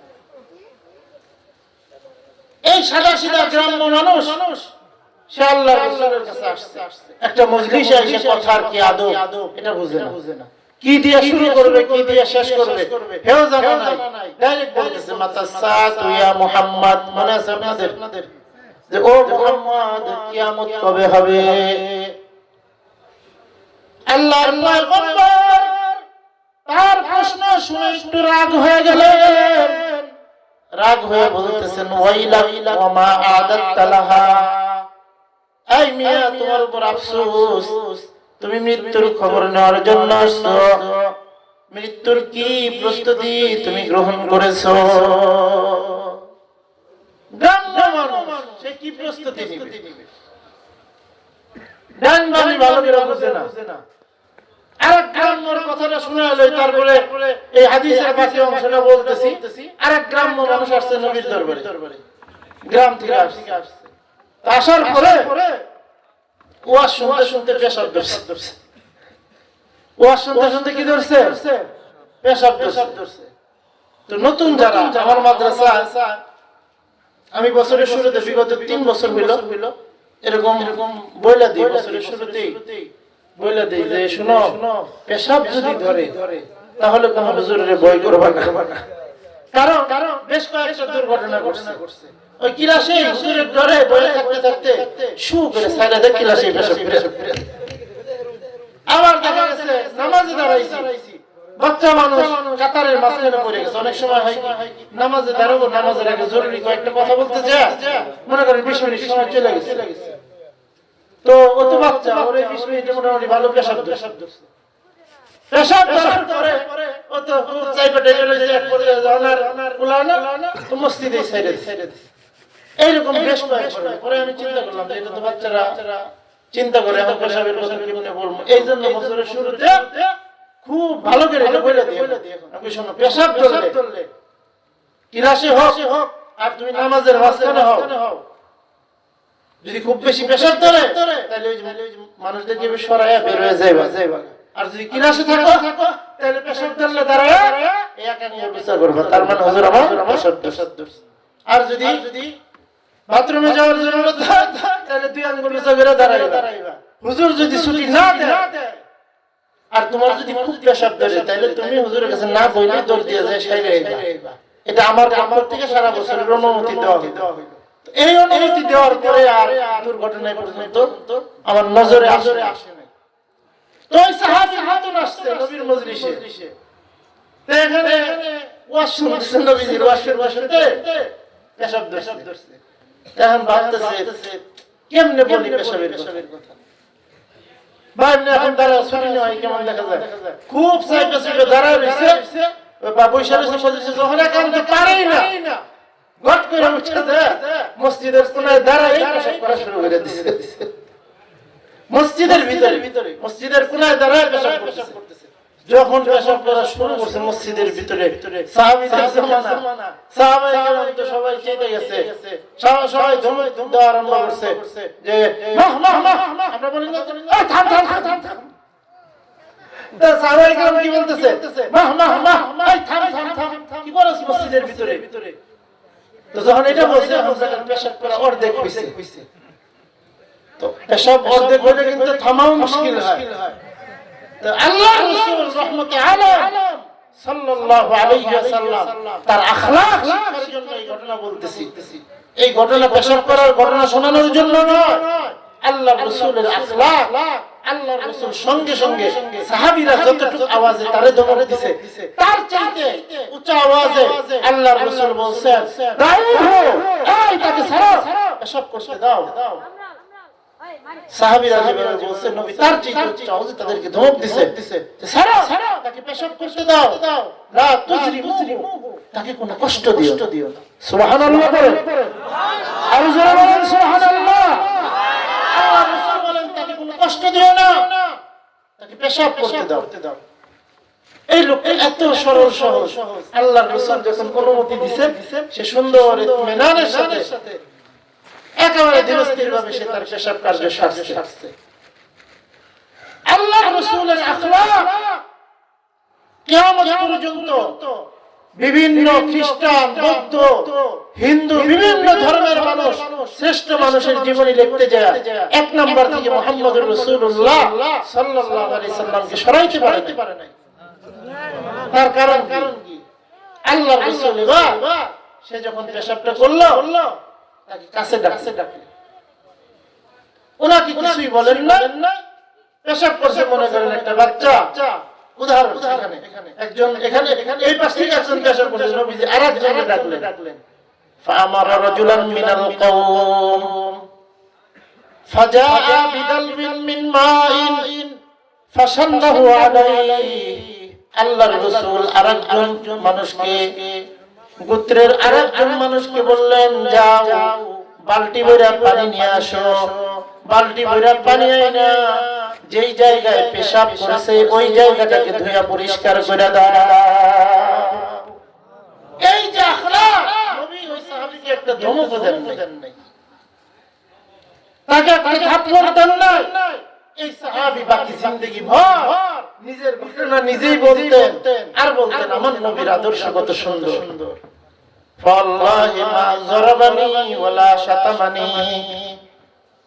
ওই সাহাবী বলতেন, আমি আমার পয়গম্বরের মসজিদের মধ্যে পেশাব করেছিলাম, আল্লাহর কসম করে বলি আল্লাহর নবী আমাকে একটা ধমক দেন নাই, আল্লাহর নবী আমাকে একটা থাপ্পড়ও মারেন নাই, আমাকে মারেন নাই, ধমক দেন নাই। আমার নবীর আখলাক এত সুন্দর। আল্লাহর নবী সাহাবীকে ডাকলেন, পয়গম্বর ওই সাহাবীকে কাছে ডেকে বলে, এর সাহাবী মসজিদ পেশাব করার জায়গা না। খুব ঠান্ডা লাগতেছে যে মসজিদ এটা পেশাব করার জায়গা না। ইন হাযিহিল মাসাজিদ লা তুসলিহু লিশাইইন মিন হাযাল কওলি ওয়াল বাযির। পয়গম্বর বলে, সাহাবী মসজিদ পেশাব করার জায়গা না, মসজিদের মধ্যে বাজে কথা বলার জায়গা না। ওয়া ইন্নামা লিযিকরিল্লাহ ওয়া লিসসালাতি ওয়া লিতিলাওয়াতিল কুরআন। আল্লাহর পয়গম্বর বলেন, এরে সাহাবী, মসজিদ হলো জিকিরুল্লাহ করার জায়গা, মসজিদ হলো কোরআন তেলাওয়াত করার জায়গা, মসজিদ হলো নামাজ পড়ার জায়গা। আর কখনো মসজিদে পেশাব কইরো না। সুবহানাল্লাহ বলেন, কত সুন্দর তালিম। তো ওই সাহাবী যার কথা বলতেছি উনিও গ্রাম থেকে আসছেন। আয়েশা বলেন যে হুজুর কিয়ামত কখন হবে এই ঘটনাটা বলে ইনশাআল্লাহ আমার কথা ইতি টানবো ইনশাআল্লাহ। বলেন ইনশাআল্লাহ। আল্লাহর রাসূল ওই সাহাবীর কথা একটু রাগান্বিত হলেন। মৃত্যুর খবর নেওয়ার জন্য আসছে, কিয়ামতের খবর নিতে চাও, কিয়ামতের কি প্রস্তুতি গ্রহণ করছে? ওয়াইলাক ওয়ামা আদাত্তা লাহা। আল্লাহর নবী বলেন, এরে সাহাবী, তোমার উপরে আফসোস, তুমি মৃত্যুর খবর নেওয়ার জন্য আসছো, কিয়ামতের খবর নেওয়ার জন্য আসছো, কিয়ামতের কি প্রস্তুতি তুমি গ্রহণ করেছো? সাহাবী বলে, ইয়া রাসূলুল্লাহ, ওমা আদাত্তু লাহা ইল্লা আন্নী উহিব্বুল্লাহ ওয়া রাসূলাহ। ওই সাহাবী বলে, ওগো পয়গম্বর, কিয়ামত দিবসের জন্য কোনো প্রস্তুতি আমি নেই নাই, তবে আমার একটা প্রস্তুতি বড় মজবুত। আমি আল্লাহ এবং তার রাসূলকে ভালোবাসি, এতটুকুন সম্পদ আমি অর্জন করেছি। আল্লাহর নবী বলেন, আনতা মা মান আহবাবতা।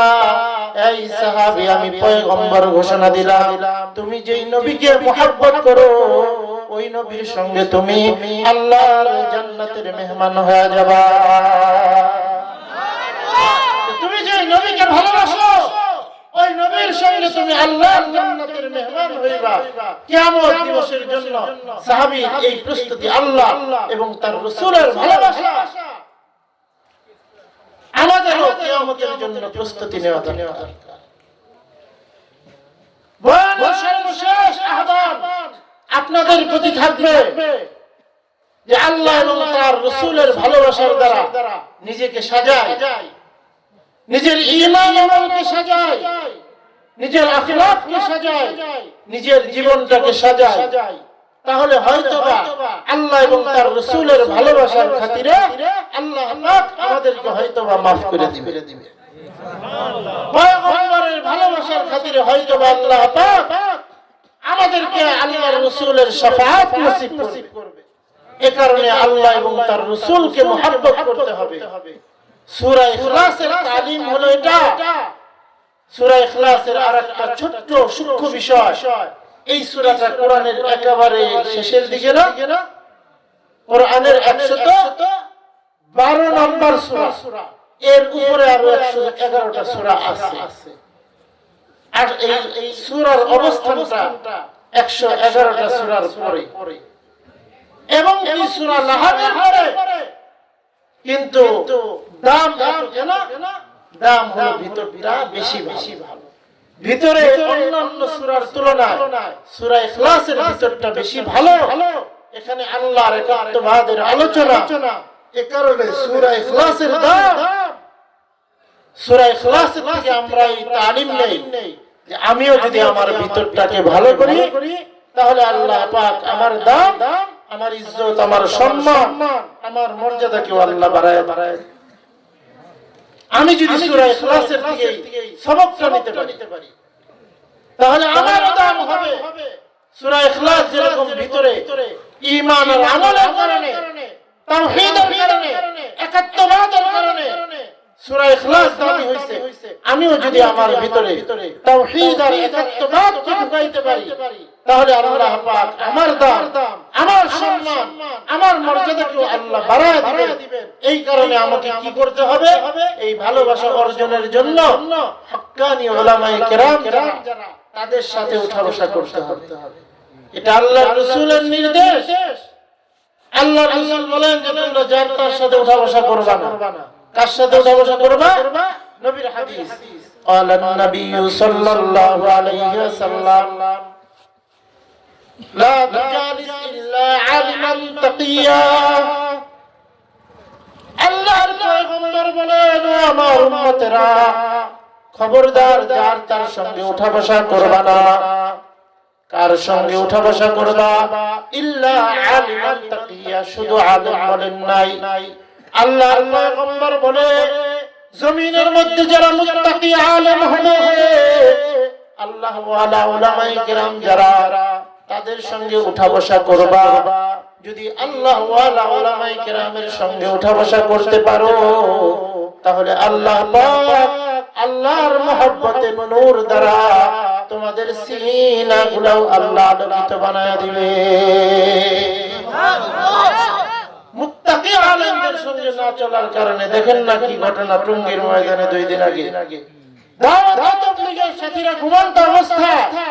আচ্ছা বলেন আপনার সাথে আমার একটু বিরোধ থাকতে পারে, মাসআলাগত আমি এক আলেমের অনুসরণ করি, আপনি আরেকজন আলেমের অনুসরণ করেন, ব্যাখ্যায় যায় একটু ভিন্নতা, ব্যাখ্যায় যায় চলাফেরার মতের ভিন্নতা হইতে পারে, তাই বলে রাতের বেলা ঘুমাইতেছে তাদের উপরে যে আক্রমণ করা, এটা কিসের অভাব? একমাত্র হক্কানি উলামায়ে কেরামের সুহবত থেকে দূরে থাকার কারণে তাদের ঈমান আর আমলের এই অবস্থা হইছে যে আলেমদের উপর আক্রমণ করতেও তারা দ্বিধা করে নাই। এ কারণে আমার বয়ানের সর্বশেষ কথা, আল্লাহ এবং তার রাসূলের ভালোবাসা পাওয়ার জন্য হক্কানি আলেমদের সুহবতে থাকব, মাদ্রাসা মসজিদের সঙ্গে নিজেদেরকে জড়িয়ে রাখব। এই এতটুকু আমলে ওয়াদা করার জন্য কারা কারা রাজি আছি একটু আল্লাহু আকবার বলে যেন হাত উঁচু করেন। সবাই বলে ইয়া আল্লাহ, উলামায়ে কেরামের সাথে থাকব, উলামায়ে কেরাম যেখানে থাকবে আমরা ইনশাআল্লাহ সেখানে থাকব, উলামায়ে কেরাম যেখানে থাকবে না আমরা সেখানে থাকব না। আলেমদের পিছনে পিছনে চলবো। আল্লাহ পাক ইনশাআল্লাহ আপনার আমার জন্য জান্নাতের রাস্তা আসান করে দিবে। আপনাদের জান্নাত ফুকুরহাটি আসিয়া জামে মসজিদের উদ্যোগে ৩য়তম বার্ষিক ওয়াজ মাহফিল আজকে অনুষ্ঠিত হলো। আলহামদুলিল্লাহ আপনাদের এই এলাকার প্রত্যেকটা মসজিদ অনেক উন্নত হয়ে গেছে, তা আপনাদের এই মসজিদে ইনশাআল্লাহ হয়ে যাবে। তবে মসজিদ কিন্তু ইট বালু সিমেন্ট আর টাইলসের না, এটা মাথায় রাখেন। মসজিদ উন্নত বিল্ডিং এর নাম না, মসজিদ হলো আমল দিয়ে আবাদ করার নাম, মসজিদ হলো ইবাদতের মাধ্যমে আবাদ করার নাম। মসজিদকে আমরা ইনশাআল্লাহ আবাদ রাখবো তো ইনশাআল্লাহ। আল্লাহ রাসূল বলেন মসজিদ যারা আবাদ করে তাদেরকে তোমরা ঈমানের সাক্ষী দিয়ে দাও যে এরা ঈমানদার।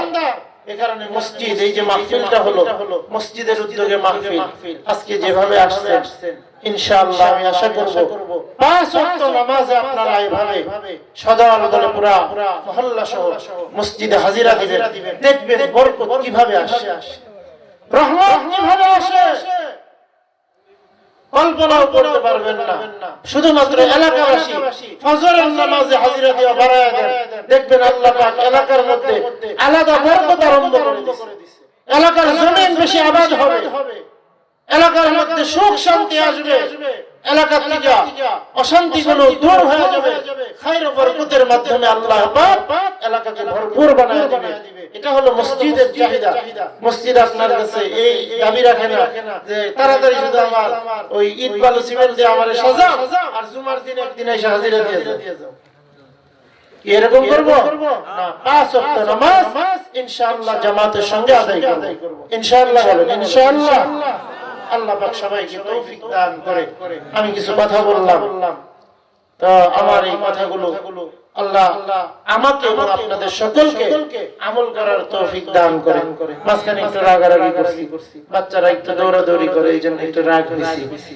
তো কি যেন কয়, ছোট যারা আছো মনে কষ্ট রেখো না। তো এটা মুহাব্বতের কারণে করছি। বাচ্চারা যারা এই যে ওয়াজ মাহফিলে আসতেছে, ওয়াজ মাহফিলের প্রতি একটা ভালোবাসা, এই আলেম দেখতে দেখতে আলেমের প্রতি ভালোবাসা হয়, এই আলেম দেখতে দেখতে কথা শুনতে শুনতে আলেমের প্রতি ভালোবাসা হয়। আল্লাহ পাক যেন এই এলাকার প্রত্যেকটা বাচ্চাকে আল্লাহ পাক যেন আগামী দিনের বড় বড় আলেম, এলাকার জন্য জ্যোতিষ্ক আলেম বানায় দেয়। বলেন আমিন। ওয়া আখিরু দাওয়ানা আনিল হামদুলিল্লাহি রাব্বিল আলামিন। আসসালামু আলাইকুম। استغفر دعاء করার সময় একটু বসেন। আস্তাগফিরুল্লাহ রাব্বি মিন কুল্লি যামবি ওয়া আতুবু ইলাইহি লা হাওলা ওয়া লা কুওয়াতা ইল্লা বিল্লাহিল আলিয়্যিল আযীম।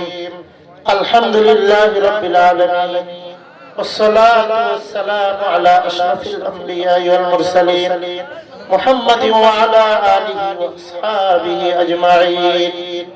ربنا ظلمنا أنفسنا وإن لم تغفر لنا وترحمنا لنكونن من الخاسرين. ربنا آتنا في الدنيا حسنة وفي الآخرة حسنة وقنا عذاب النار رب ارحمهما كما ربياني صغيرا رب ارحمهما كما ربياني صغيرا আল্লাহ জান্নাহ ফুকুরহাটি আসিয়া জামে মসজিদের উদ্যোগে আয়োজিত এই মাহফিল রাত্রি গভীর হয়ে গেছে আল্লাহ আপনার গোলামদেরকে নিয়ে গভীর রজনীতে ফকিরের মতো ভিখারির মতো কাঙালের মতো হাত বাড়ায় ধরছি আল্লাহ আয় রব্বে করিম আপনার ইজ্জতের কসম দিয়ে বলি এই হাতগুলো এভাবে জিন্দেগিতে কোনো মানুষের দরবারে আমরা বাড়াই নাই কোন মানুষের কাছে এইভাবে হাত পাতি নাই আল্লাহ ও মালিক গভীর রজনীতে আপনার আদালতে হাত দুইটা বাড়ায় ধরলাম রব্বে কারীম এই হাত খালি ফেরত দিয়েন না আল্লাহ ও মালিক আমাদের প্রত্যেকের জিন্দেগির গুনাহগুলো maaf করে আমাদের প্রত্যেকের নাম আপনি ওলির দফতরে উঠায় দেন আল্লাহ আমরা যারা হাত তুলেছি জানি না কার মা নাই কার বাবা নাই আল্লাহ যাদের মা বাবা অন্ধকার কবরে রব্বুল আলামিন মেহেরবানি করে ওই ইতিম মা বাবার কবরগুলো জান্নাতের বাগান বানায় দেন এলাকার গুরুস্থানে যত মুর্দেগার ঘুমায় আছে আল্লাহ রব্বুল আলামিন প্রত্যেককে জান্নাতুল ফেরদাউসের মেহমান বানায় দেন আল্লাহ যাদের আব্বা আম্মা বেঁচে আছে নেক হায়াত দান করেন ও রব্বুল আলামিন বেশি বেশি মা বাবার খিদমত করার তৌফিক দিয়ে দেন বুড়া বাবাদেরকে আবু বকর সিদ্দিকের মতো বানায় দেন যুবকদেরকে খালিদ ইবনুল ওয়ালিদের মতো বানায় দেন আল্লাহ আল্লাহ অনেক মাসুম বাচ্চারা হাজিরা দিয়েছে ও রব্বে করিম এই মাসুম বাচ্চাগুলোকে মাঝের মতো বানায় দেন আপনার নবীর সাহাবীদের মতো বানায় দেন আল্লাহ আল্লাহ এলাকার মধ্যে আপনি খায়ের ও বরকতকে আম করে দেন অনেক মা বোনেরা আজকের মাহফিলে হাজিরা দিয়েছে রব্বে করিম মা বোনদেরকে আপনি মা খাদিজার মতো বানায় দেন মা আয়েশার মতো বানায় দেন হযরত ফাতেমা জোহরার মতো বানায় দেন আল্লাহ আমাদের ঘরগুলো কোরআনের মার্কাজ বানায় দেন আমাদের সন্তানদেরকে আলেমা বানায় দেন ঘরের মধ্যে আবেদা পয়দা করে দেন আল্লাহ বংশের মধ্যে কোনো নাফরমান পাঠায়েন না কিয়ামত পর্যন্ত খানদানকে আপনার দ্বীনের জন্য কবুল করেন আল্লাহ কোন জালেম পাঠায়েন না আমাদের খানদানে রব্বুল আলামিন কোন নাফরমান পাপিষ্ঠ পাঠায়েন না আল্লাহ আল্লাহ আমাদের সন্তানদেরকে কিয়ামত পর্যন্ত নেককার বানাবেন আমাদের রক্তের মধ্যে ওলিয়ার সিলসিলা জারি করে দেন আল্লাহ ও রব্বে করিম আজকের দিনে মসজিদের জন্য যারা প্রাণ খুলে দান করেছে সকলের আর্থিক অনুদানগুলোকে আপনি কবুল মঞ্জুর করে নেন আল্লাহ এই দানের বদৌলতে এই মসজিদকে এলাকাবাসীর নাজাতের জরিয়া বানায় দেন আল্লাহ রব্বুল আলামিন যারা মসজিদ আবাদ করতেছে তাদের অন্তরগুলোকে আপনি আবাদ বানায় দেন এলাকার প্রত্যেকটা মানুষকে মসজিদমুখী বানায় দেন আল্লাহ দূর থেকে আসছি কিছু কথা আপনার বান্দাদেরকে নিয়ে বললাম যেই কথাগুলো আলোচনা করলাম এই কথাগুলোর উপরে আমাকে এবং আমার ভাইদের সবাইকে আপনি আমল করার তৌফিক দিয়ে দেন আল্লাহ আল্লাহ আপনার মুহাব্বত আর আপনার ভালোবাসার দৌলত দিয়ে দেন اللهم إنا نسألك حبك وحب من يحبك وحب عمل يقربني إلى حبك اللهم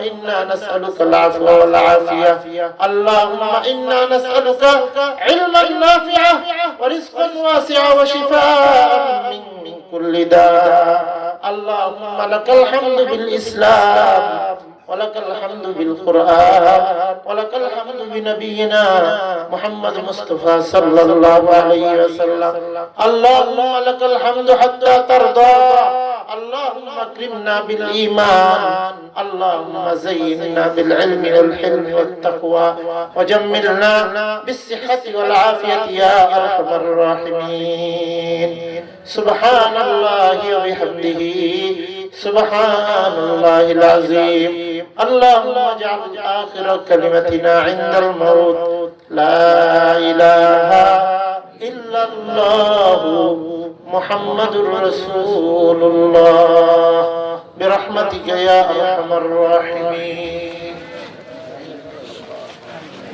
السلام عليكم ورحمة الله وبركاته.